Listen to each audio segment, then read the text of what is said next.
What can you say about Yvonne Walker? This is an ordinary girl from a noble family. Outwardly she was quite attractive. But she was not in wild demand among guys, never stood out in a large company. To explain this is quite simple. Ivona always wore modest clothes. Many men noticed the girl's beautiful figure, complimented her long hair. Yvonne did not like that only her appearance was noticed. The girl's opinion about men was that they were disgusting vulgarities. But her meeting with the Duke of Guise's son changed everything. Gaspar was a charming young man. Ivona was bribed by the fact that the guy was interested in her abilities. The girl could summon beasts. Yvonne liked the way Gaspar interacted with her. He didn't give her lewd looks. He accepted the girl for who she was. Yvonne felt that she was finally being treated like a person, not a thing. Yvonne decided to devote all her free time to animal summoning. She wanted to learn absolutely everything about this skill. At that moment, it seemed to her that it would bring her closer to Gaspar. Unfortunately, the girl's skill over time ceased to please Gaspar. He was very jealous of the Duke of Argentan. The Duke was a master of the Holy Sword. Gaspar, on the other hand, had no special skills, so he felt inferior. The boy was annoyed by any mention of the Duke. The Emperor of the Param Empire had one daughter. Therefore, the successor of the empire could be one of his nephews. Thus began the feud between Gaspar and Duke Argentan. "Ivona, can you devote your life to me?" asked an angry Gaspar. Of course, Ivona was ready to do anything for her beloved. She agreed to follow any instructions as long as it made Gaspar happy. Since Gaspar liked the skill of summoning animals, Ivona decided to share the skill with him. In time, people began to call Gaspar the Great Summoner. Yvonne was happy that she had helped her lover. Unfortunately, the skill of summoning did not help Gaspar to become stronger than the Duke of Argentina. Therefore, the guy was often left depressed, irritated. "You owe it to me to help me!" Gaspar shouted and grabbed the girl by the shoulders. "I heard that your family is doing one experiment. It helps you gain a tremendous amount of mana, and the mana in turn allows you to summon a high-level beast." This idea did not make Yvonne happy. She knew that a terrible fate awaited all those who attempted the experiment. People either died from the side effects or were killed on the spot. Others were tormented in agony for the rest of their lives. "Yvonne, you said you would dedicate your life to me. Why are you refusing now?" Gaspar shrieked, squeezing the girl's shoulders even tighter. From that day on, Gaspar began to avoid the girl. Ivona began to doubt the guy's feelings. What if he had already fallen out of love with her? Suddenly, her refusal hurt his feelings. The girl decided that she had to act, otherwise she would lose her lover. Ivona finished drawing the last magic circle on the floor. If she succeeded, she would be able to summon the Beast Lord. But if she failed... The girl decided not to think about the latter. Yvonne began to recite all the necessary spells. In the beginning, everything was going successfully. The magic circles glowed a pleasant turquoise color. But in an instant, everything changed. A loud explosion was heard, and the magic circles turned scarlet. The girl fell to her knees. She realized that no matter who tried, no matter what knowledge they possessed, it would still be impossible to conduct the experiment. Staggering, Yvonne tried to get to her feet. There were scattered books lying around. There were drops of her blood everywhere on the floor. The girl decided that if the stronger magic still filled her soul, then the goal had been successfully achieved. Yvonne's whole body ached. It was hard for her to breathe. The girl realized that she could die at any moment. Gaspar was satisfied with the experiment. In the next battle, he called Ivona a personal assistant who would always help him in managing magic. After the experiment, the girl's appearance was disfigured. She was constantly catching leering glances. Men looked at her with disgust. Ladies from high society threw contemptuous glances at her. Yvonne reassured herself that she didn't care about the opinions of others. The main thing was that she was able to help Gaspar. With the help of Yvonne's strength, Gaspar became successful in battles. He became known as none other than the brave warrior who saves the world. In time, he was accepted into the imperial family as crown prince. Yvonne, all the time, remained in Gaspar's shadow, but this state of affairs suited her perfectly. But the irreparable happened. Yvonne was betrayed. She caught her lover in the arms of her cousin. "Is it true what they say Yvonne will die soon?" asked Gaspar's cousin. "Yes, her body is completely broken. There is no use for her now. If she were healthy, she could have borne a child for us. Too bad that won't happen at the moment." In a calm voice, Gaspar answered him. Pain pierced Ivona's heart. She had not expected to hear such words from the beloved man to whom she had devoted her life. The girl had labored for him day and night, always ready to go to any challenge. "And the saddest part of it all is that we never get to marry you," Gaspar said tenderly to his cousin Tristan. For Yvonne, the words of her favorite cousin were the last straw. The girl's eyes went black. She felt a muffled pain in her chest and fell to the floor. The girl woke up in her room. Yvonne was surprised and at the same time glad that she was not dead. Lately, the girl had been tormented by severe headaches, paralysis of her legs, and heavy breathing. Sitting up in bed, Ivona realized that she felt very light.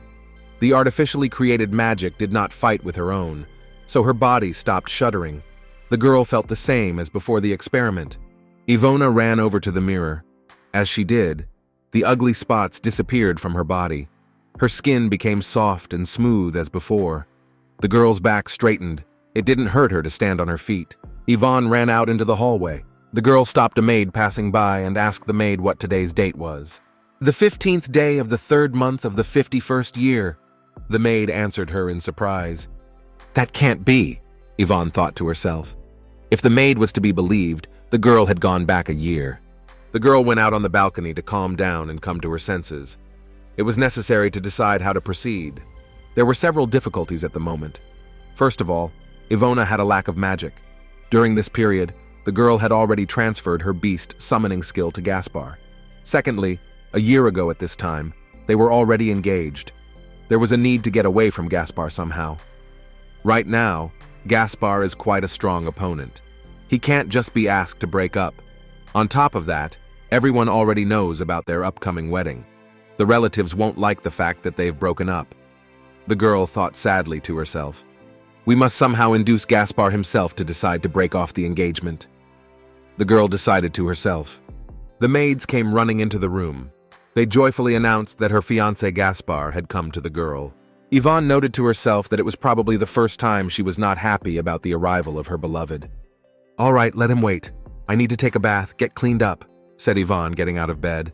While lounging in the bathtub, Yvonne thought that Gaspar always comes to her unannounced. And in fact, it is basic etiquette to give advance notice of a visit. On top of that, he wasn't visiting some wench, but the daughter of an aristocrat. "Okay, we've finally chosen a dress. Now we need to put some elaborate hair on my head. I want something special," Yvonne exclaimed excitedly.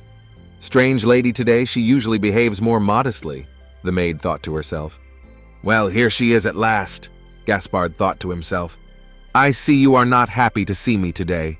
You took your time coming out to see me, Gaspar admonished. Ivona, however, bowed her head low and admitted that she was in as much of a hurry as she could. You must be out of sorts today. Instead of apologizing for the long wait, you're being rude to me. Gaspar resented. It's all because you didn't notify me of your visit in advance. To the girl's surprise, Gaspar quickly gave up, stopped being indignant, determined not to be distracted by trivialities. He went on to the main point. In 2 weeks' time, we will need to attend the opening of the festival. It will be held in the southern part of the county. This festival will help impress people who are unfamiliar with the forces of conscription. Gaspar began to recount the essence of his visit. My support will increase significantly if I show a majestic summoned creature similar to a Hazlat. This festival will give me a chance to increase my popularity in the south of the county. It's clear Gaspar won't be able to summon a beast on his own, so he's inviting me along. The girl thought sadly to herself, but still agreed to go. Gaspar noticed that the girl was behaving differently today. She was crossing him, trying to take the lead in the conversation. Gaspar did not like it, but he had to put up with her. Without Yvonne's help, he couldn't summon the beasts. And on top of that, he had to marry some. It's a good thing you and I agreed on the trip. I really hope you won't keep me waiting next time. Annoyed, Gaspar said, and rose from his seat. A carriage pulled up to the mansion. Tristan, Ivona's cousin, stepped out of it. The guy had heard that she had quarreled with Gaspar, so he was in a hurry to reconcile them. And it's good that he came. That girl is definitely crazy, Ivona's father exclaimed as he escorted Tristan into the guest room. Well, finally found the last ingredient in her garden, said Ivona cheerfully, putting some berries into the basket. A few years ago, alchemists from all over the world did some research and achieved some results. They created a reagent to increase magical power. Yvonne decided to prepare the reagent by herself. The weather was beautiful. Yvonne took off her hat and exposed her face to the warm sun. She liked to feel the slight breeze blowing. "Ivona, are you crazy?" She heard her father's voice behind her. "Why did you take off your hat? Your face is going to get sunburned. You know Gaspar doesn't like swarthy skin." "What a useless daughter you are. You should have had a fight with the Baron. You're the reason he stopped supporting us financially. Without his money, we could go bankrupt. Come to your senses, what are you doing?" angrily shouted her father. Ivona didn't understand why she had to pay for her father's debts. He didn't know how to manage money. He had accumulated a lot of loans, and now he wanted to solve his financial problems with her help.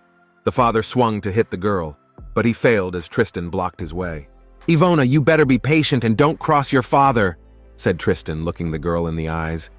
When the girl was young, her mother ran away from home, unable to stand her father's abuse.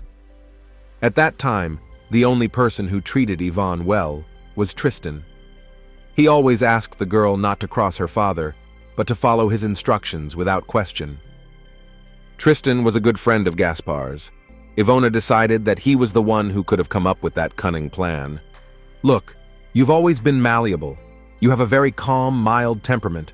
Why don't you apologize to the Baron after all? I'm sure Gaspar will forgive you," Tristan said with an innocent smile. "And it's not just our family that has stopped receiving help from the Baron. Your cousin has been left without support as well. If you don't care about our family, then at least think of your brother." The father continued to rage. "But my brother is doing well. Yesterday the Baron came to his estate and shared the Emperor's gift with him," Ivona objected in a calm voice. "Is what she says true?" shouted the father, grabbing Tristan by the shoulder. The cousin replied that the girl was mistaken. Nothing of the sort had happened. "But a beast can't lie, can it?" the girl exclaimed and summoned a rabbit-like creature. Tristan and Yvonne's father were shocked. To summon a divine beast of water and ice required great magic. The divine beast showed a vision. In it, Gaspar and Tristan's silhouettes were clearly visible. "Ivona, how could you spy on me and the Baron?" Tristan was indignant. The girl answered him that she wasn't following them. Sometimes divine beasts sense the emotions of summoners and react to them. Gaspar should have known this since he was also a summoner. "I felt strongly that Gaspar had another woman. The divine beast sensed it, so he went to look at his rival. I didn't expect to see the silhouettes of these two people," Yvonne said in an innocent voice. "Father, it seems to me that my brother has come between me and the Baron. My cousin used me to befriend Gaspar. In this way, he wanted to gain the Baron's support." Ivona continued to play the part of the aggrieved bride. "It's all lies. I was friends with the Baron even before you two started socializing, and he supports me simply as a friend." Tristan began to justify himself. Ivona realized that her cousin had come at the Baron's behest. With her abilities, she could raise Gaspar's authority, give him an heir. No matter how she behaved, the Baron would still tolerate her. "You know, Yvonne's probably right. There's something wrong with the Baron if he shared the Emperor's gift with you. He gave his fiancé nothing. From this day forward, the road to my house is closed to you," Ivona's father shouted angrily. Hearing her father's last words, Ivona felt an extraordinary joy. Now Tristan's plans were ruined. Ivona decided to go to the market to buy some ingredients for the reagent. Suddenly someone called her by name. Standing a little farther away were her joyful cousin and the as always disgruntled Gaspar. The brother waved a hand at the girl. "Are they really on a date?" the girl thought to herself. "How nice that we're meeting here. All together we can discuss the misunderstandings that have arisen between us," exclaimed Tristan. "Yvonne, you know that I have always loved you and cared for you. It pains me to think that you think I am an obstacle. Do you think I'm interfering with your communication with Gaspar? Do you remember when you were a child and you followed me around? You and I have always been friends." Is he suggesting I shadow them again? Yvonne thought to herself. Tristan saw that the girl had a heavy basket in her hands. He reached out to take it. Ivona hid the basket behind her back. She told Tristan to take care of herself. "How dare you speak to your brother like that?" Gaspar, who had been standing silently until then, boomed, "Do you realize that because of you, Tristan can no longer visit his uncle? I hope you realize how merciful I've been to you. When are you going to come to your senses and start acting like an adult?" Gracious, Yvonne thought to herself, remembering the cheap ring she had received as a gift from Gaspar. Her cousin, on the other hand, had received more expensive gifts. "I'm so sick of this," Yvonne thought to herself and waved her hand. The divine beast Hazlat appeared behind the girl. What on earth is going on? How did she get so much power? In the beginning she summoned a divine beast of fire and ice and now a Hazlat, thought Gaspar, perplexed. Look, it's a divine beast. This is the first time I've ever seen a divine beast so close. Does this beast really belong to the Baron? What is it doing here? People crowded around them and started asking questions. Gaspar was worried that people would realize the Hazlat was not his beast, but Yvonne's. She was the one calling the beast. Gaspar cannot summon such a powerful creature. The girl stroked the beast's muzzle defiantly. Damn! Why did I get involved with that girl? And I won't be able to change her in time. I won't be able to find a new summoner of Ivona's level so quickly. Gaspar thought angrily to himself. Ivona, let's discuss this calmly. If I've offended you in any way, I'm sorry. I admit I made a mistake. I was rude to you. Gaspar tried to win back the girl's favor with him. And you know, Gaspar, you were so sweet to stand up for my cousin just now. You thought I was being rude to him. I want to see proof that you care for me more than your brother, said Ivona with her chin upturned.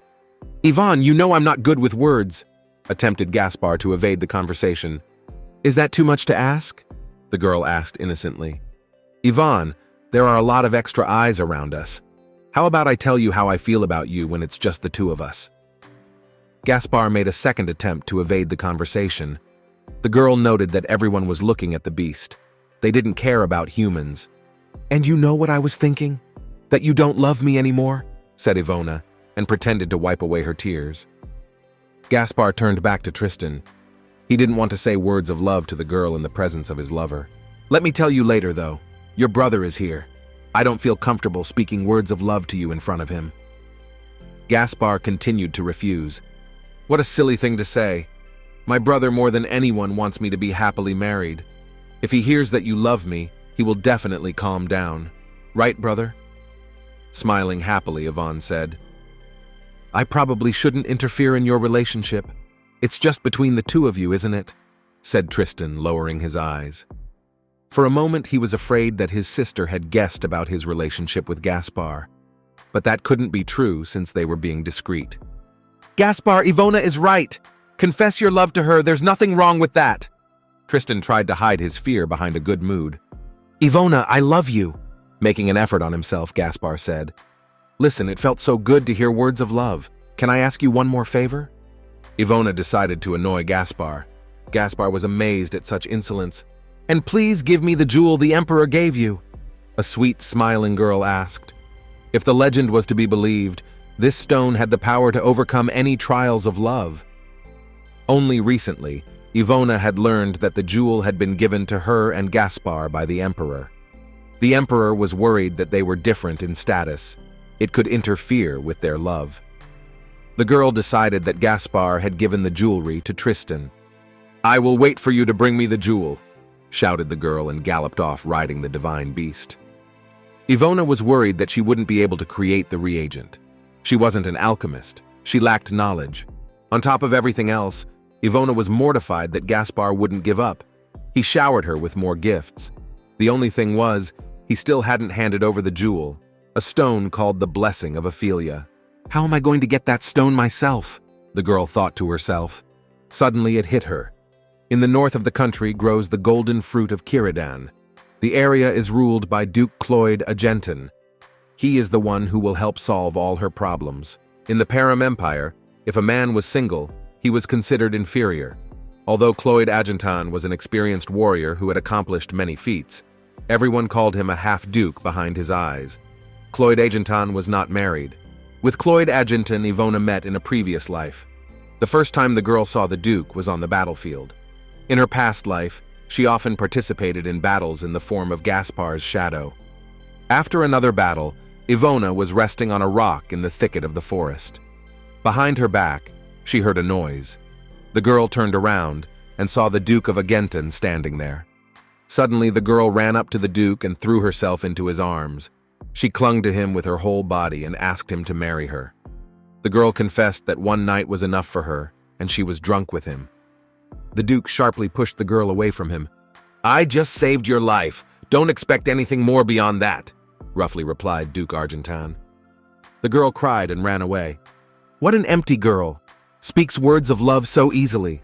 She doesn't realize how much responsibility lies behind those words. You shouldn't throw them away if you don't know your partner, the Duke said aloud. There were rumors about the Duke that many girls agreed to become his wife, but he coldly rejected every proposal. The warriors Yvonne encountered were completely different. They easily broke girls' hearts. Yvonne often heard warriors bragging about their love successes. The Duke definitely looked better than those who mocked the affection of girls. In one of the battles, Ivona had summoned a large number of beasts. This weakened the girl greatly. Staggering from side to side, Ivona walked around the battlefield. She looked for Gaspar. She really needed his help and support. The girl was exhausted. Her legs weakened. She fell to the ground. Suddenly, someone's strong hands picked up Ivona. For a moment, the girl thought Gaspar had found her after all. "It's dangerous here. I'll take you to safety." She heard a man's voice. It wasn't Gaspar. Duke Agentan lifted Ivona in his arms and carried her away from the battlefield. Even though the girl looked ugly, Chloe was not afraid to touch her. It was this quality of his that bought Yvonne off. Although Duke Agentan outwardly seemed cold and shunned people, he never divided anyone by status and position in society. For him, all people were equal. He was ready to help everyone. Ivona decided that and should marry the Duke of Agentan. Unlike Gaspar, he would see her as a human being, not as a tool to achieve his personal goals. A festival was to be held soon. At it, various awards would be handed out. The event would definitely end with a ball. During the festival, girls can openly express their feelings. It was at the ball that Yvonne decided to persuade the Duke to marry her. Yvonne prepared for the ball with special responsibility, and she went around all the stores in the city to buy the most beautiful dress. Yvonne chose a soft blue dress. The dress was the same color as her eyes. As soon as the girl entered the hall, she began to look around for the Duke. With a light gait, as if floating in the air, the girl in the red dress entered. A whisper was heard around Yvonne. Those present admired the beauty of the lady in red. "It is a pleasure to welcome you, Duke Agentan. My name is Julia Heldon." The girl bowed in a bow before the Duke. "Today, everyone awaits news of your exploits on the battlefield. Please tell us a story or two," said Julia coquettishly. "I believe that the daughter of an aristocrat shouldn't hear such stories, so please excuse me," replied Chloe to her and headed for the exit. Ivona ran out after the Duke into the garden. Suddenly, someone gently placed their hand on Ivona's shoulder. The girl turned around. In front of her stood a young guy in a striped tuxedo. He asked if the girl was looking for someone, offered her his help. Yvonne tried to gently refuse. Suddenly, the young man grabbed the girl's arm sharply. "You refuse my favor so easily. Do you even know who I am?" the boy shouted hysterically. "I know for a fact that you're an impertinent man, and let go of my hand quickly."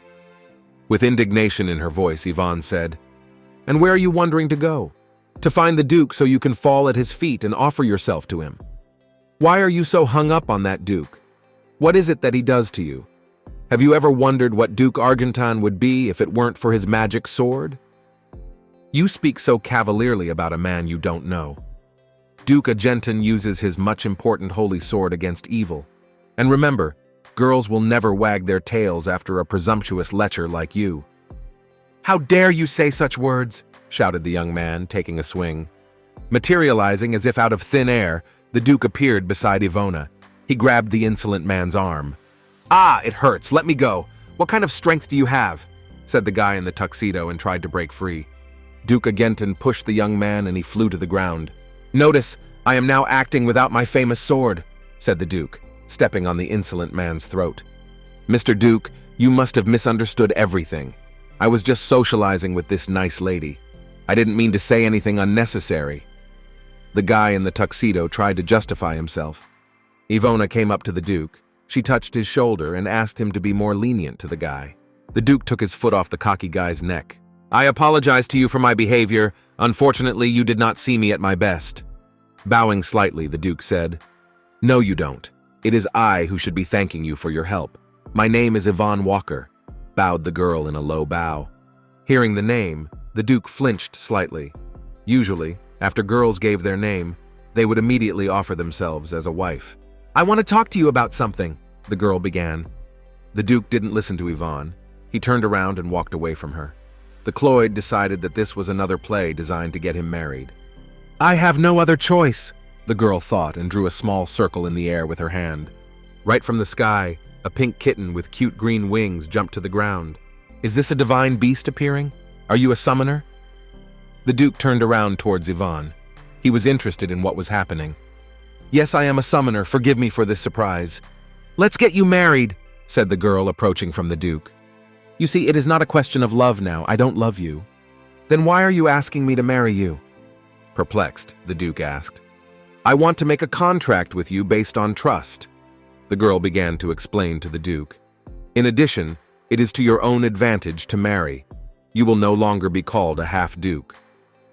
And why should I choose you? Asked the Duke. But you have no reason to choose any other girl either. And by the way, I can be very useful to you, Ivona said with a slight chuckle. Gaspar and the Duke were related to His Majesty the Emperor. They could both inherit the throne. I heard that you are not interested in the throne. If you marry a commoner like me, then show your indifference to the throne. I won't restrict you in any way. If you have a loved one, it's fine. You can show feelings for him. If you suddenly have a child out of wedlock on the side, you won't have to hide it. It will be considered born in wedlock. For a few moments, the Duke thought about Ivona's words. The Duke asked the girl how their marriage would benefit her specifically. What was her benefit? Ivona had to confess that she was engaged to his relative Gaspar. Their union would help break the engagement. Also, I want this marriage to last at least a year. During that time, I want to focus on research, to further develop my summoning skill. Yvonne put forward another condition. The Duke admitted that he couldn't make such a big decision so quickly. He needs some time to think about it. Don't worry, I won't rush you into an answer, Ivona reassured him. After the festival, Yvonne decided to take a walk around the city. Late in the evening, fireworks were promised to be set off. Suddenly, goosebumps went down the girl's body. She felt a threatening magic. This magic was quite strong. A couple seconds later, the girl heard a loud explosion. Yvonne summoned a haslat and hurried to the direction where the explosion occurred. Hiding behind a corner, Ivona watched the two men. They were creating magical formulas. One of them was definitely a magician, because ordinary people can't create magic formulas. Ivona summoned the divine beast of fire and ice. She ordered it to stop these people. But before the beast could do anything, the opponents were defeated. There's a summoner here too, said the guy with fiery red hair, hiding his sword behind his back. He ordered the girl not to make any unnecessary movements. The sight of the red-haired man made Yvonne shake. The girl acknowledged the haslat again and quickly retreated. And where did she go? Whispered the red-haired boy. The Duke slashed the black ball with his sword. Some kind of explosive substance sprinkled from it. What are you doing here? Aren't you supposed to be at the ball? Asked a guy with red hair running up to the Duke. The Duke admitted to him that he sensed something wrong, so he came to check it out. The red-haired guy told the Duke that there was also a summoner present. The summoner's skills were quite strong. Strange. What could a summoner be doing here? Cloyd thought to himself. There was confusion in the city. Some man had grabbed a child and threatened to kill him. The Duke headed in his direction. Let go of the child now! Looking from under his eyebrows, Cloyd ordered. If you want to save the child, then throw the holy sword on the ground, shouted the outlaw to Cloyd. At the Duke's feet, the boy's mother threw herself at the Duke's feet. She grabbed his hand and begged him to save the child. Cloyd heard the mother's plea. He threw the sword to the ground.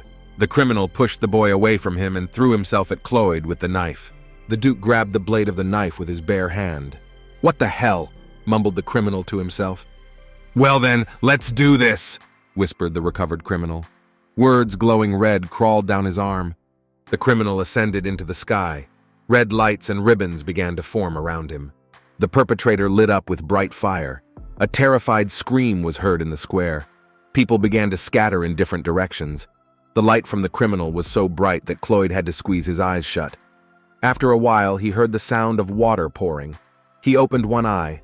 A hooded girl was standing in front of him. Yvonne had to summon the divine beast of fire and ice again. "Are you all right, Mr. Duke?" asked Ivona, turning around to Cloyd. "You see, Mr. Duke, in case something happens, I will be able to protect you. Be that as it may, even a strong man like you needs help sometimes too." Smiling sweetly, Ivona said. Explosions were heard behind Ivona's back. It was fireworks being launched into the sky. "Mr. Duke, are you here? I found you!" shouted joyfully. A guy with red hair ran up to them. "The summoner, what's she doing here?" wondered the guy, noticing Yvonne. "That girl saved me. If it wasn't for her, things would have ended pretty badly for me," replied the Duke. "Ivona, I'll see you tomorrow at the ball," said the Duke and smiled sweetly at the girl. Before the ball, Yvonne decided to take a walk in the park. Suddenly, she was called by a man's voice. The girl was surprised to see Gaspar in the park. "Long time no see, Mr. Baron," said the girl and bowed in a bow. Gaspar walked up to the girl, gently took her chin and lifted her head. "I missed you," Gaspar said to her. "Ivona, I'm sorry, I shouldn't have been so rude to you," Gaspar said in a soft voice. The girl didn't realize what was going on. She silently flapped her eyes. "Look what I brought you," said Gaspar, and held out a ring with a stone to the girl. It was a jewel called the Blessing of Ophelia. "This is how I want to propose to your daughter," said Gaspar to Ivona's father. Ivona's father was overjoyed at what he heard. He was just glowing with happiness. Ivona listened to Gaspar's apology, but didn't believe a word he said. "I'm sorry, but I can no longer accept this ring. My heart belongs to another man from now on," said Ivona, taking off the ring.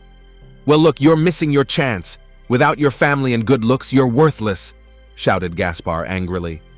"You talk like you're worth something yourself?" Yvonne couldn't resist a caustic remark. Gaspar stammered for a second. He hadn't expected the girl to say such words. Before, she had never spoken to him like that. Gaspar silently grabbed the girl's hand and pulled her into the house.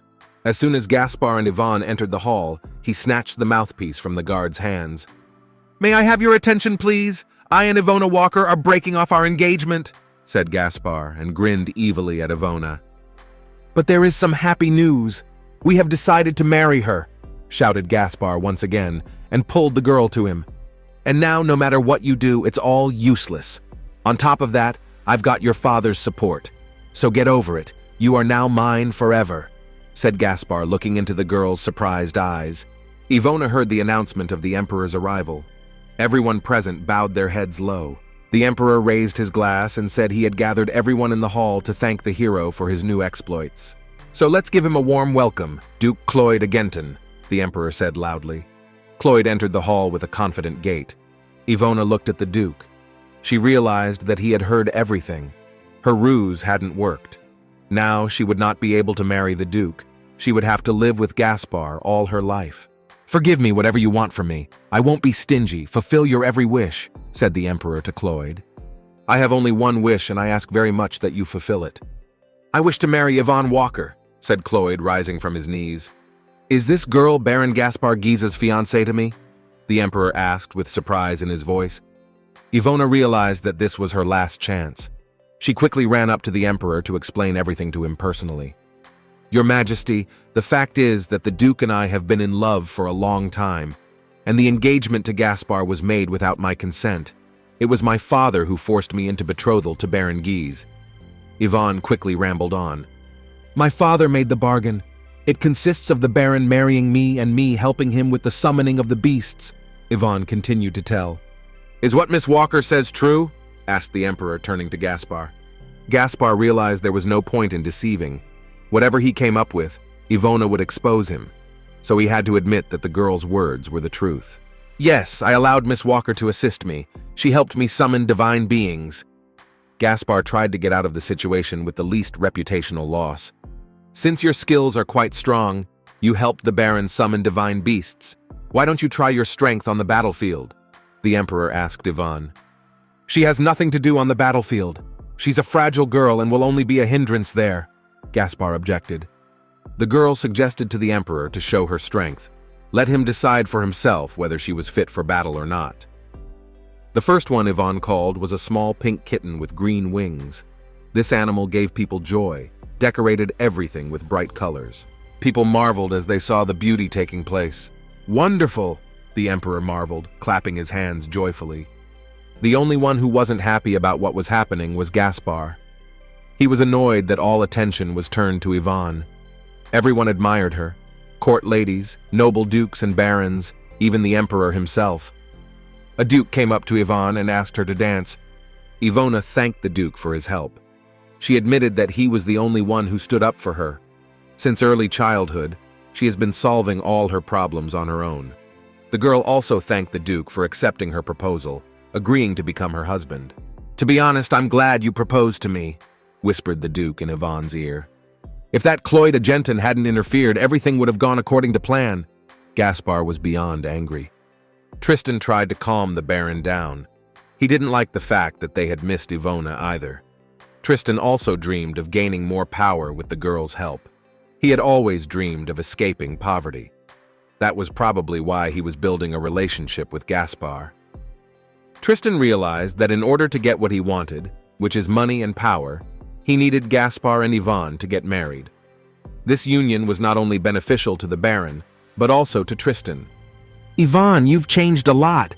Lately it's been extremely difficult for me to date you," Tristan confessed to the girl. "I'm extremely worried about you. You are extremely young and inexperienced. I don't want you to make a mistake. The Duke must have seen that you are a strong summoner. What if he uses you?" The cousin squeezed the girl's hand gently. Ivona snatched her palm out of Tristan's hands. "You didn't hesitate to use me either," the girl thought to herself. "Gaspar loves you. He wants to help you," Tristan continued. "And he loves you, unfortunately. In fact, Gaspar is quite fond of you." Once again, the girl thought to herself. "And why is my brother so protective of Mr. Baron?" Ivona asked and got up from the table. "By the way, don't come to my wedding. I don't wish to see you there," said the girl without turning around to her surprised cousin. "Mr. Tristan, will you spare me a moment? I have an offer you can't refuse." A man in a gray cloak appeared next to Tristan. Ivona arrived at the Duke's mansion. She was met on the doorstep by the butler Stefan. He said that the master was already waiting for her. The mansion was huge. It had spacious corridors with large windows. The Duke met Ivona with great reverence. He told the girl about his family, offered to meet her father, and discussed the date of the wedding with her. After socializing, the Duke suggested that Ivona go to a place. The Duke noticed that the girl had one dress to go out. He suggested that she go shopping. Ivona was grateful to him for showing care. Rumors that the amorous Duke goes shopping with his bride reached Julia Heldon. Everyone noted that she could be the perfect match for the Duke. Why did he choose that simpleton? Julia noted that all was not lost. Her Highness the Princess's birthday was coming up. She came up with a cunning plan. With the help of her girlfriends, Julia decided to get what she wanted. She wished to be with the Duke of Argentan. The Duke decided to please Yvonne. He gave her a gift. Cloyd sent the girl a pearl necklace. It was incredibly beautiful. Today was the princess's birthday. It was a special event. It required special preparations. The butler Stefan saw the girl's excitement. He suggested that she periodically go out into the courtyard to breathe a little and come to her senses. He said that he would be there to support her. Stefan also told the girl that the Duke would be a little late, therefore to join her later. As soon as Ivona entered the hall, everyone fell silent and turned in her direction. Ilona tried to breathe evenly, not to show others her excitement. She calmed herself with the fact that once she became a duchess, she would constantly draw attention to herself. Princess Susan Nohal Parama came down the stairs. Princess Susan thanked everyone present for coming to the event. She shook everyone a good rest and suggested that they spend this time in their full enjoyment. The celebration began with all the ladies being invited to the embroidery room. At the large table, Julia Heldon was waiting for the guests. She bowed her head to greet the ladies. The ladies froze in place, not knowing how to behave. According to etiquette, the first to sit at the table should have been the future Duchess Yvonne Walker. Seeing the confusion of the girls, Ivona walked over to the table and sat at the first seat she could find. She smiled and invited the others to follow suit. The ladies were relieved. They were glad to have avoided a scandal. The future Duchess turned out to be a mature girl. "The princess is already so mature, and it is a great honor to be here on such a momentous day. We can get closer to the princess by sewing a shawl for her," Julia suggested. In the embroidery room, Yvonne felt uncomfortable. The girls discussed her, unashamed of her presence in the room. They constantly compared Ivona to Julia. Yvonne lost to Julia in everything. The girl tried not to show her confusion. Julia was annoyed by Yvonne's calmness. They discussed the girl's appearance, her status, but Yvonne continued to be calm. It seemed that such conversations did not concern her. It seemed to Yvonne that time dragged on endlessly. She couldn't wait for the Duke to come and take her from this room. Finally, a creak of the door was heard and Cloyd entered the room. All the ladies sighed enthusiastically. The Duke walked over to his future consort and leaned over her. "Aren't you in any pain? You look tired," said the Duke and touched the girl's face lightly. "And I came early because, first of all, I really wanted to see you. And secondly, I was really hungry," said the Duke, looking at Yvonne's face. The Duke took Ivona by the hand and led her out of the room. Did you see how tenderly he looked at her? He is definitely in love with his future spouse. Did you see the look on his face when he saw her? The rest of the girls in the room chattered. At the table, the Duke confided to Yvonne that he wanted to get to know her better. They were going to live together for a while, so he wanted to know what kind of person she was. The girl didn't want to share the details of her life at all. She didn't want to tell him that she had almost died because of her own stupidity, and she didn't want to admit that her father didn't love her and her fiancé had betrayed her. "And what exactly is your question?" Yvonne asked with her hands clasped together. "Ivona, do you have pierced ears?" The Duke led Ivona to a jewelry store. The glitter of diamonds, emeralds, and rubies made her eyes hurt. He helped the girl choose the right earrings. They were tied with magic and could change depending on the wish from Ivona. Ivona was grateful to the Duke for this day. He was being kind to the girl, and that bribed her.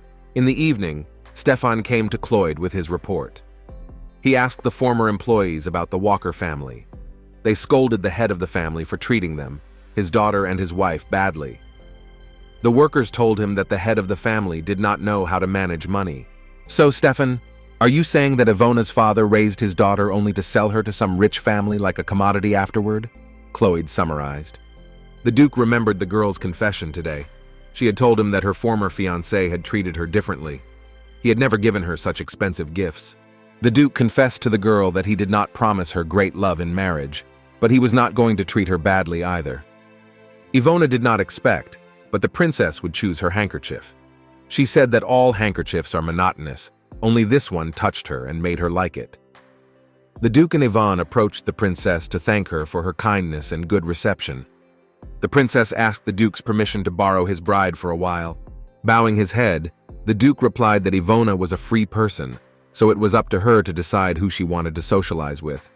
He said that his fiancé was not his property.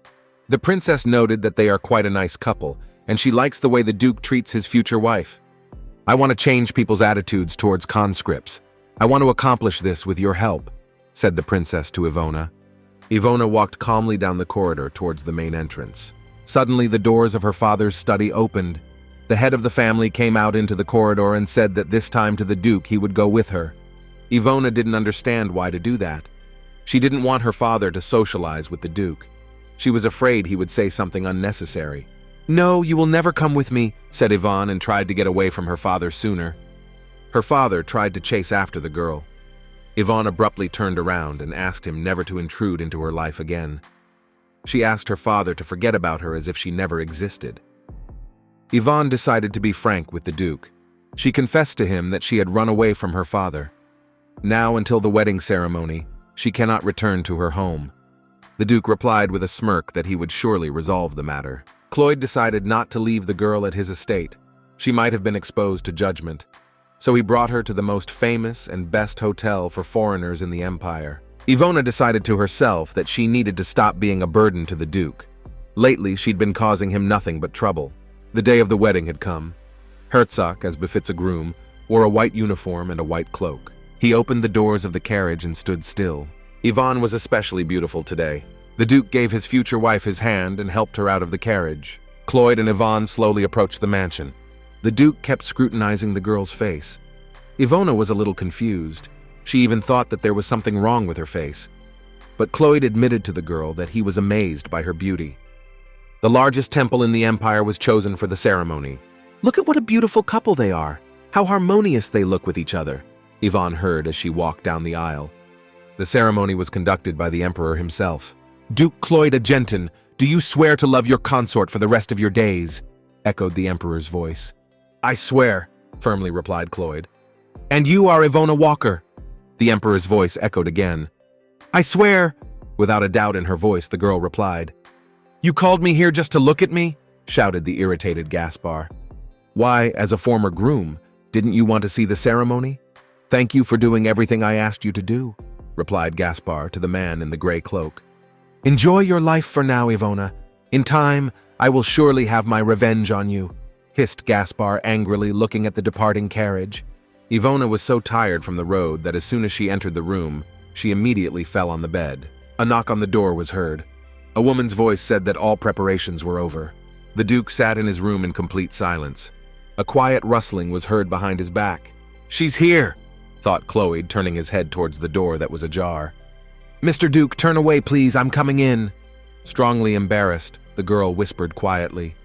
The day had been so busy that Ivona had completely forgotten about the fact that she needed to spend the night with her spouse to complete the marriage ceremony. The Duke saw what embarrassed the girl, so he immediately complied with her request. He turned sharply toward the window. Ivona quickly slipped under the blanket and wrapped herself in it like a cocoon. The Duke walked over to the girl and said in a quiet voice that there was only one blanket in his room. Well, Duke, you are a strong, resilient man, so surely you won't freeze this night. Yvonne decided for herself that under no circumstances would she share the blanket. On the table, the girl noticed some food. She realized she was quite hungry. On the tray were canapés, fruit. A bottle of wine stood next to it. Would you like canapés? Asked the Duke to Yvonne. He brought a crispy toast covered with a small piece of cheese to her face. The Duke continued to feed the girl from his hands. She got a little embarrassed and said she could do it herself. Yvonne powered up to suppress a chuckle. This whole situation seemed rather comical to her. She hadn't expected the outwardly rude Duke to ever feed her like this, like a little girl. You know, Mr. Duke, you can be quite funny sometimes, said the girl to him, bowing her head. Call me by my name, asked Cloyd. I'm more used to calling you Mr. Duke, admitted the girl. Cloyd, however, answered her that he wanted her to call him by his first name. He does, however, call her by her first name. Fine, forget it, call it what you want, said the Duke and turned away from the girl. Cloyd, Yvonne called out to him. Cloyd watched the sleeping girl. He berated himself for bringing up the name conversation. He didn't understand why he didn't like it when the girl called him Mr. Duke. Why did he feel good when she said his name? Sleep well, Yvonne, whispered the Duke, leaning over the girl. Ivona wrapped herself up in the bed. The girl wanted to hug the pillow, but her hand also hit something rather hard and large. She moved her hand around the object a bit. The girl opened her eyes abruptly. She was looking at Cloyd's back.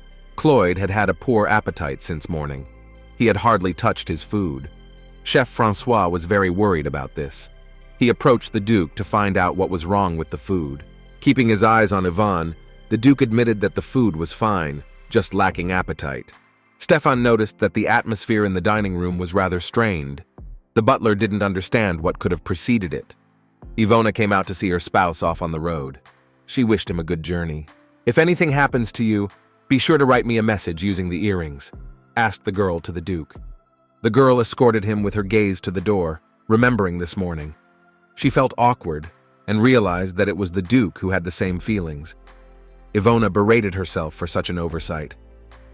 A smiling maid came out of Ivona's bedroom. She greeted the girl and told her that the room was ready. After a while, a gray-haired woman came down the stairs. She introduced herself as Jean, the housekeeper and head of the servants of the ducal fortress.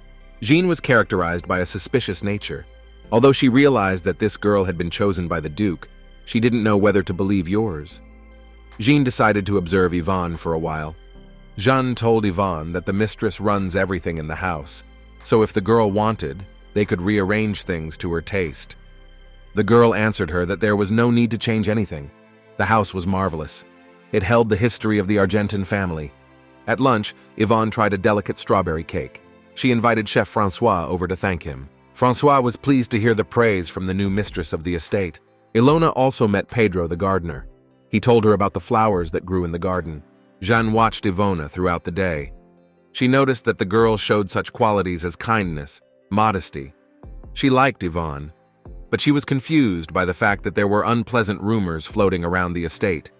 Along with Yvonne, her housekeeper Sophia came to the estate. On the first day, she told everyone that Yvonne was a rather secretive person. You shouldn't believe what the girl shows people. She is actually different. Jeanne didn't know whether to believe her eyes or listen to the housekeeper's stories. One of the maids came into the room. She told of the Duke's return. Jeanne told Yvonne that there was no need to go to meet her husband. If she was tired, she might not do so. Yvonne remembered her childhood. Her mother never went out to meet her father. The thing is, he spent his nights in bars. He didn't come home until the morning. Yvonne decided that things would be different in her family. She didn't want to live with her husband under the same roof and not cross paths with him. The girl went down the hall to greet her spouse. The girl came closer to her spouse. She asked to be warned of her arrival through her earrings next time. The Cloyd nodded silently in response. Yvonne asked her spouse how his day had gone. Had he managed to do everything he had planned? Cloyd admitted that there was a lot of work to be done tomorrow. They have a strange relationship. At the beginning, they talked about nothing. Afterwards, they ran off to their own rooms. The servants were talking in the corridors. Today, Yvonne decided to go in search of Kiridan fruit. Stefan had told her that the farm was 3 hours away. Ivona decided to ask her spouse why he had forbidden the supply of Kiridan fruit. Her spouse did not give her a definite answer, but he was happy that the girl would use the fruits for her own purposes. The commander of the night squad approached the girl. He said that today he had the role of her guard. Together with Ivona, the butler Stefan and the commander of the night squad, Victor, rode with the carriage. Stefan's hands trembled.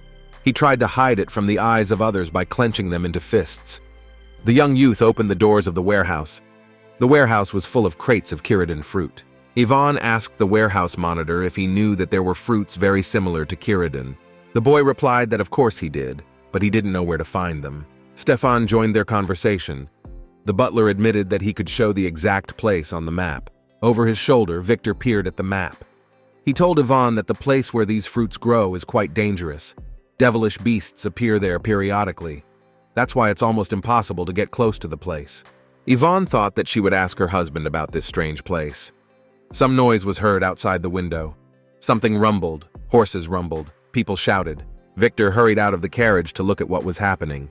There was an accident. Wagons loaded with fruits and vegetables had collapsed. The carriages and wagons blocked the road in such a way that it was impossible to pass. Victor thought sadly that today he would have to spend the night in the open air. It was getting dark. The road was blocked. They would not be able to return home today. Yvonne got out of the carriage. She couldn't sit in one place. She couldn't do nothing. Victor didn't like the fact that Yvonne got out of the carriage. He asked her to go back in. He thought this situation was quite dangerous. He was afraid that the Duchess might get hurt. Victor headed towards the carriage to have a word with the butler. When he opened the doors, he saw the butler curled up. The guy's whole body was shaking. Yvonne also looked inside. She was afraid for the butler's health. There was clearly something wrong with the guy. "There's a smell in here. I smell something bad. I'm going to be sick," wailed Stefan, clasping his hands over his mouth. "Well, if you feel bad, you can go to the priests. They're just helping people who've been hurt in an accident," suggested Victor. "No, that's different. Priests won't help me now," Stefan answered him and glanced toward Yvonne. Even upon first meeting them, Ivona had realized that Stefan was a non-human. They were aggressive, dangerous creatures, but Ivona was not afraid of the butler. If he was chosen by the Duke to be his assistant, then this creature could be trusted. Right now, the non-human sensed danger. Ivona turned to Victor and asked him to return home as quickly as possible. He answered her that it was impossible, as there was no other way. Victor told the girl that they could try to return by a winding mountain road. It was dangerous. On it one could meet devilish beasts. He and his knights could handle that road, but would the Duchess overcome it? Ivonne answered Victor that there was no need to worry about her. She is quite strong, so she will cope with any challenge. The girl realized that Victor didn't know that she was a summoner. As Victor promised, the road was winding, bumpy. The carriage was constantly shaking. Victor was pleasantly surprised by the girl's behavior. She sat silently, did not cry or resent it. Victor turned to Stefan to see how the butler was feeling. If there was no problem with Yvonne, this guy could cause some discomfort. Stefan admitted that not only had the smell not gone away, but it had gotten even stronger. There was an explosion near the carriage. Victor and Yvonne hurriedly looked out the window. A devilish beast appeared next to the carriage. It looked like a huge praying mantis. The beast's eyes were glowing with a bright red color. Yvonne was extremely surprised by what she saw. She had often seen these devilish creatures in her past life on the battlefield. They would appear alongside the demons. The girl did not understand what this beast was doing in the thick of the forest. Victor decided to get out of the carriage to fight the beast. He asked Yvonne not to leave the carriage under any circumstances. Victor and his knights rushed into battle. The devilish beast also adopted a fighting stance. Victor quickly jumped up and thrust his sword into the eye of the beast. The beast was defeated. Victor told his knights that no matter how massive and scary the beast looked, it always has weaknesses. This beast had eyes. Behind Victor's back there was a noise, an incomprehensible creaking, clicking. He slowly turned toward the sound. Behind his back appeared a multitude of devilish beasts that looked like huge mantises. These creatures surrounded the knights and adopted a fighting stance. The battle had begun. These devil beasts had to be destroyed by any means necessary. There was a village nearby, and if the creatures were not stopped, they could destroy all the peasants. Victor was worried for the life and health of the Duchess. He screamed loudly, summoning the devilish beasts. He tried to get them as far away as possible from the carriage that Yvonne was in. The knights ran deep into the forest, the devilish creatures rushing after them. The devilish beasts chased the knights towards the cliff. Fleeing from the creatures, the knights started jumping into crevices. What a stupid ending, Victor thought to himself, sitting in a cleft in the cliff. From above, rocks were flying at him with a rumbling sound. In a matter of seconds, something changed on the battlefield. The devilish creatures stopped shooting and pelting people with stones. A divine beast of fire and ice practically materialized out of thin air. A crackling sound was heard, and a wall of ice began to grow around the knights. From that moment on, humans ceased to be of interest to the devilish creatures. They directed all their aggression at the divine beast. The divine beast began to jump from one devil creature to another. In a matter of seconds, the huge mantises turned into pieces of ice. Having completed its task, the divine beast jumped into the carriage. "Now you can go find it," said Ivona to the werewolf sitting next to her. The non-human in the form of a beast nodded silently. Ivona lay down against the wall of the carriage. The girl was exhausted. This was the limit of her magic. Gathering her strength, staggering slightly, the girl looked out of the carriage. She was worried for the life of the commander and his knights. A guy with fiery red hair approached the carriage. He ran his hand over the glass of the carriage. It was completely covered in ice. The guy confessed to Yvonne that he thought summoners were pretty dangerous people. "Why are you here? What are you doing here?" Ivona asked, surprised. The guy with red hair admitted to the girl that he just came to help her. She could thank him for that. The knights came out of the forest to meet the red-haired guy. They were happy to see the guy. While everyone was busy chatting, the girl hurriedly hid in the forest. She had some business to attend to. The girl ran after the werewolf deep into the forest. While still in the carriage, Ivona explained to Stefan that magic was necessary to summon devilish or divine creatures. But there are certain restrictions and conditions. There is one thing that removes all restrictions. It is sacrifice. The werewolf ran to the tree and snuggled into its roots. There was a strong odor here. He found the place he wanted. From deep within the forest, a werewolf was walking towards Yvonne. A small stone glowed purple in his hands. Stefan took on human form and showed the stone to Yvonne. "This stone, a symbol of my race. I belong to the non-human tigers. Our race is rejected as it stands on the border between humans and animals. What sets them apart from the other races are their eyes, which shine like stones. And even if a non-human dies, their eyes continue to shine. Normally, non-humans are hard to deal with, but they use the bodies of non-humans after plucking out their eyes," said Stefan and squeezed the stone. Under the pressure, it crumbled, turning into a light purple dust. Ivona decided to go back to the carriage. The guy with red hair hurriedly closed the carriage door behind the girl. Ivona decided to ask him what she had been wondering for so long. She wondered who this strange, red-haired guy was. He answered her that she would find out all the details at home at the mansion. Yvonne was intimidated by the guy with the fiery red hair. She met him all the time in places where there were demons, magic. He seemed extremely dangerous. She tried to reassure herself that this guy was a good friend of her husband's, so she was safe. The girl touched her earring. She decided to warn her husband that she was running a little late. In the message, the girl said that she met with a devilish beast, but still she shouldn't worry about it.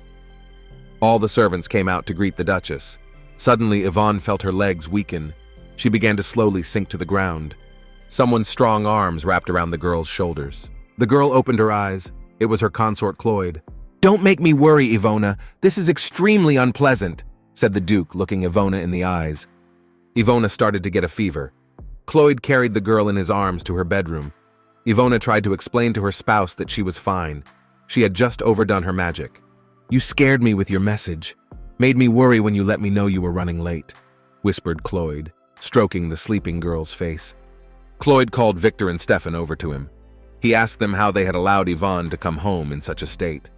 Stefan and Victor began to make excuses. They each blamed themselves for what had happened. Cloyd became furious. He shouted that he demanded an explanation of the situation, not excuses. Why would a master keep dogs if they couldn't even do one thing? Guard. Suddenly, a guy with fiery red hair sitting on the couch raised his voice. "I can explain everything." Everyone present turned towards the guy. He asked, wasn't it suspicious that devilish beasts had suddenly appeared in the thicket of the forest? Stefan bowed his head and tried to explain the situation. The butler said that there was a hidden base for the devil beasts in the depths of the forest. It was made from the blood of the tiger peoples. Non-humans were used to prepare the base. "There are most likely illegal auctions being held in the land of Argentan," summarized the butler. Cloyd ordered that all forces be thrown into finding out who was behind it. "Lord, what brings you to these lands?" asked Cloyd, turning to the guy with fiery red hair. "I'll be sure to tell you everything, but you must fulfill one request of mine," said the Lord, smiling. Ivona woke up in her room. She tried to remember what had happened. Her last memories were of her falling down, of someone's hands picking her up. She remembered the sad eyes Cloyd was looking at her with. Yvonne raised herself up on the bed and saw Cloyd standing beside her. She asked the Duke how long he had been standing there. "Ivona, do you remember you fell yesterday?" Cloyd asked. The girl blushed. She felt bad for the Duke carrying her in his arms. She thought he was quite heavy. He must have been uncomfortable carrying her. "When you contacted me, you said it wasn't a big deal, but it wasn't. You felt so bad after what happened that you fainted," Cloyd went on to say. Cloyd admitted to Yvonne that he was very scared because she fainted. He said that although their marriage is on a contract of trust, he wants to know everything about her medical condition. He asked the girl to always keep him informed about the events that were going on in her life. Yvonne was pleased that the Duke was concerned about her. Cloyd got up from his seat. He said he had to go and let Ivona rest further. The girl stopped him, saying she had something she needed to ask him. Cloyd looked at the map. He admitted that he knew these places. There are indeed ancient ruins this way. But for some reason, there are no Cyrodian fruits ripening in this place. This information made Yvonne a little gloomy. For the reagent, this particular fruit was very much needed. The girl sadly thought that the experiments would have to be delayed for a while. "Cloyd, did the butler Stefan tell you what happened? It turns out that someone is deliberately killing members of the tiger people. Most likely they are mining the precious eyes," shared the information Ivona. She also asked her spouse who the guy with fiery red hair was. The Cloyd told Yvonne that the guy is a paladin. His name is Vatrin. He is the commander of the paladin squad. Yvonne felt shivers all over her body. She remembered that in a past life, it was a paladin who led the hunt for summoners. He had killed several. In her past life, the devil army had summoned the paladin to the human world. He had been destroying the summoners so that they could not summon beasts. Ivona realized that although these events had not yet happened, the paladin already had a negative attitude towards summoners. The Cloyd noticed that the girl had turned pale. He abruptly jumped up from his seat, asking how she was feeling. The girl hurriedly said that she was fine. No need to worry. "Do you remember those criminals in the square? They all died then. I was supposed to take their bodies away and then go about my business afterward. But their corpses were strange. They weren't bleeding," told the paladin to the Duke. "I also found out that those people worked in the northern auction hall before their deaths," finished his story, the paladin. "How interesting, terrorists in an auction hall," muttered Cloyd thoughtfully. The paladin asked the Duke himself to figure out what was going on with the auction hall. Ivona learned that the paladin would investigate the auction hall situation. She asked the Duke to allow her also to participate in that investigation. "No, you can't participate in the investigation. You're too weak." The Duke refused her. "I cannot calmly watch our butler's people being destroyed." He has been working for the good of the Argentin family for a long time. Now I am the mistress of this estate. I cannot stand idly by. Ivona decided not to give up. Fine, but we'll act together, Cloyd eventually agreed. Good afternoon, Duchess. Are you feeling well? A paladin approached Yvonne. I want to talk to you about something, but I don't want the Duke to know about it, whispered the paladin in Yvonne's ear. The girl answered him that she would remain silent. I have heard that you are acquainted with my younger sister, Liliana Green. I was visiting her recently. She has told me a great deal about you. She wants you to bring her into high society. Only I don't like the fact that you're a summoner. Yvonne was surprised to hear the last words. Since you've come north, you should stay here and continue to stay here. I don't want my sister touching anything dangerous, said the paladin, and bowed low to Yvonne. And what is it that you dislike the summoners so much? Asked the girl to the paladin. It's quite simple. Even good divine beasts, at any moment, can defect to the side of the devilish creatures. That can't be. Beasts are quite different from humans. They're quite loyal. Yvonne stood up for the summoners and divine beasts. But the thing is also that summoners are different too. Not everyone only summons divine beings. Some like to summon devil beasts as well. The paladin continued to speak. So it's not just prejudice, it's much deeper than that, Yvonne thought to herself, and wrapped herself more tightly in her cloak. Also, I wouldn't want you involved in the auction hall case. I'm worried that you'll interfere with the investigation. That's all I wanted to say, so please forgive me. The paladin headed towards the main entrance. Yvonne watched the paladin leave. No, she wouldn't just let it go. She wouldn't stand idly by. No matter what, she would take part in the investigation. What a great auction today! I finally got rich! A man in a green uniform exclaimed joyfully. Damn, when did you make it? Suddenly his joy was interrupted. A man in a gray cloak appeared from around the corner. Using magic, he lifted the man in the green uniform up to the ceiling. Adolf, you stupid dork! The man in the gray cloak said loudly. Are you the one who summoned the devil beasts to attack the Duchess? The man in gray asked Adolphus. Didn't you ask me to get rid of the Kiridan wagon? I didn't know the Duchess would show up in the forest at all. Adolf tried to justify himself. The man in the gray cloak burned Adolf with an icy stare. He asked him to be more careful and not to make such mistakes in the future. The auction usually takes place in the same place. Rare, expensive items are put up there. For this reason, the auction is highly favored by the nobles. Their faces are hidden by masks, so it's quite hard to recognize them. Victor talked about the auction. Getting into this auction is quite difficult. The representative makes contact on his own. Then we need to draw attention to ourselves somehow, suggested the Duke. Yvonne and Cloyd were lucky. They were invited to the auction after all. So, our first item. It's a wonderful pink diamond ring. It's a one-of-a-kind, handmade masterpiece. You won't see anything like it anywhere else, the event host said loudly. Bids were heard from all sides and people began to bid. Ivona turned her attention to one man. Unlike the others, he didn't hide his face. It was a famous jewelry fence. The next lot was a pearl brooch. When Ivona saw it, she shuddered. Cloyd noticed it and rushed over to see if his wife was all right. Yvonne was fine. The only thing that made her sad was the fact that the next lot was her mother's brooch. The girl didn't understand what she was doing here. The bidding began. The jeweler wanted the brooch badly. He put in a bid of 5 million. Cloyd quickly outbid him, calling the price 70 million. Isn't that a lot of money for an ordinary brooch? Ivona asked her spouse fearfully. No, this is just the first time you told me you wished for something. I want to fulfill my spouse's wish, replied Cloyd to her. Cloyd's bid could not be interrupted by anyone. Ivona threw herself into her spouse's arms to thank him for such a precious gift to her. Thank you, dear guest, for attending our auction, said Adolphus, approaching Cloyd. Would you care to take a look at the special items in our auction? Cloyd nodded silently in agreement. They took a long walk down the spiral staircase to the basement of the building. Dear guest, what you will see are truly impressive items. You certainly won't be disappointed. Adolf advertised his goods. Adolf walked over to a simple wooden door and began to open it with a key. Ivona noticed that the door had double magic applied to it. The door creaked open. Adolf invited the guests into the room, apologizing for the mess. Adolf walked over to the table and opened the red chest standing there. You must realize the value of these items, said Adolf, and unfolded the open chest to the guests. Inside it were glowing, multicolored eyes. Yvonne and Cloyd were unpleasantly amazed at what they saw.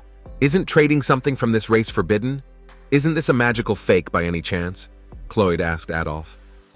How can you say such a thing? How can a fake be so beautiful? Outraged Adolf. I'll be honest, I personally do the eye-picking, Adolf boasted. But the tiger people are quite strong. How did you manage to enslave them? Ivona asked. You are too curious for newlyweds. But all right, I will satisfy your curiosity. Look here, said Adolphus and opened the curtain. Behind the curtain was a cage. In it was a non-human being chained up. Such a thing your wife must have never seen before? Asked Adolphus to Cloyd. Is it really a member of the tiger race? Well, why is he still alive then? Asked Cloyd. I left him alive on purpose. This member of the tiger race has special eyes, said Adolf and squeezed the non-human's face. So, are you taking only this non-human, or do you want everything else packed as well? Asked Adolf, rubbing his hands together happily. We'll take everything from you, only the payment won't be what you expect, Cloyd said in a calm voice. Adolf spotted the paladin. He was holding a chest of eyes in his hands. Wait, this guy is a thief, shouted Adolf. Ivona quickly summoned a divine being of fire and ice and restrained Adolf. Ha, I get it, you came here to forcefully take the jewels, shouted Adolf. A multitude of devilish beasts appeared in the air. They looked like large wasps in appearance, had large red eyes. Do you know where the bodies of the non-humans were then used after the eyes were extracted? They became the basis for summoning devil beasts, Adolf shouted joyfully. With the help of the divine beast of fire and ice, Yvonne created a protective dome over them. Do you really think this will help you? Adolf exclaimed loudly. The paladin saw Cloyd draw his sword.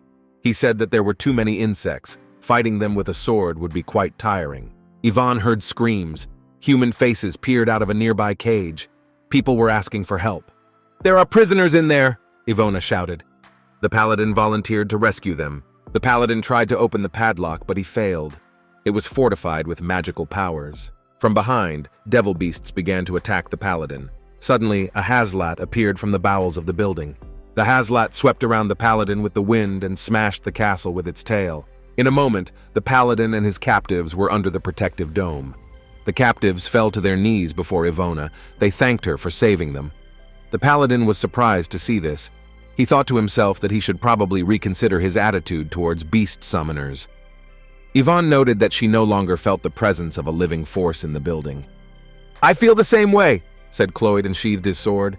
From the depths of the building, a bright beam of light struck the sky. Adolf saw his jewelry warehouse collapsing, his auction room being destroyed. The devilish beasts could do nothing to help him.